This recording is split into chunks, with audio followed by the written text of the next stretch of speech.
पाहूया बातम्या विस्तारानं। देशभराप्रमाणेच आज राज्यातही राष्ट्रपती पदाच्या निवडणुकीसाठी मतदान पार पडलं। उर्वरित देशाप्रमाणेच गोव्यातही आज राष्ट्रपती पदासाठी मतदान झाले। परवरी येथील विधानसभा प्रकल्पात राज्यातील 40 आमदारांनी मतदान केले।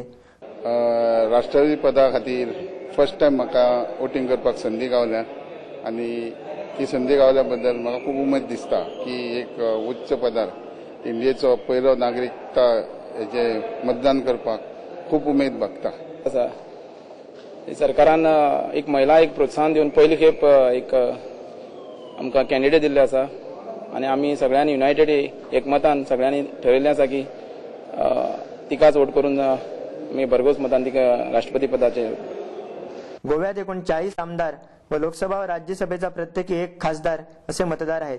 त्यामध्ये आमदाराच्या मताचे मूल्य 20 तर खासदाराच्या मताचे मूल्य 708 असे आहे। गोव्यातील मतांचे एकूण मूल्य 2216 इतपत होते। निश्चितपणे ज्या यूपीआयच्या उमेदवार आहे प्रतिभा पाटील त्या निवडून येणार आहेत। मी आमदार म्हणून मला दुसऱ्यांदा राष्ट्रपती पदासाठी मत देण्याची संधी मिळत आहे, त्याबद्दल अभिमान वाटतो। कारण हा जो मान आहे तो क्वचितच काही लोकांनाच मिळतोय आपल्या निवडीचा राष्ट्रपती बनवण्यासाठी। हा आज वेगळा आनंद आपण आज इकडे अनुभवतोय। काय नाही, बरं वाटलं वोट करून, आता बघूया काय होतं।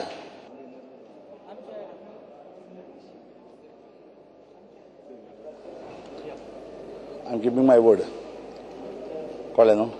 हांव काँग्रेसी मनशां पासून नेकार जावपा मनीस न्हू। हांवें सांगलां प्रतिमा सपोर्ट करता, I support. See, I'm a lady myself, and I'm always for ladies.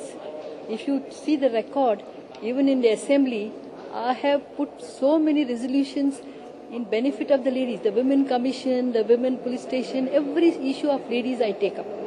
So now here is an opportunity. We are getting the highest position, the President of India, to be a lady.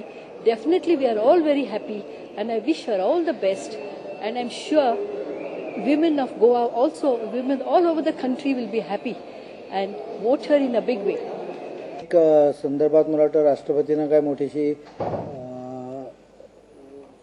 कायद्याचं interpretation करण्याची आता गरज उरलेली नाही, कारण supreme कोर्टने प्रत्येक बाबतीत स्पष्ट भूमिका आणि कॉन्स्टिट्यूशनचं घटनेचं विश्लेषण अर्थ अस्पष्ट केलेला आहे। त्यामुळे राष्ट्रपतींनी घटनेचं रक्षण करावं, म्हणजे घटना सुप्रीम कोर्टने जी इंटरप्रेट केलेली आहे त्याप्रमाणे त्या संदर्भात विचार करावा आणि एक निपक्षपाती अशी भूमिका राष्ट्रपतीकडून अपेक्षित आहे।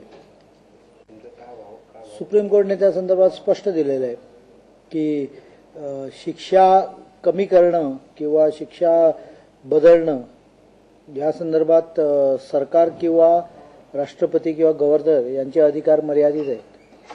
त्याला कारणं लागतात। रिझनिंग दिल्याशिवाय, कारण दिल्याशिवाय एखादी दिलेली शिक्षा कोर्टाने राष्ट्रपती बदलू नये अशी अपेक्षा आहे। कोर्टाने निर्णय दिलेला आहे या संदर्भात।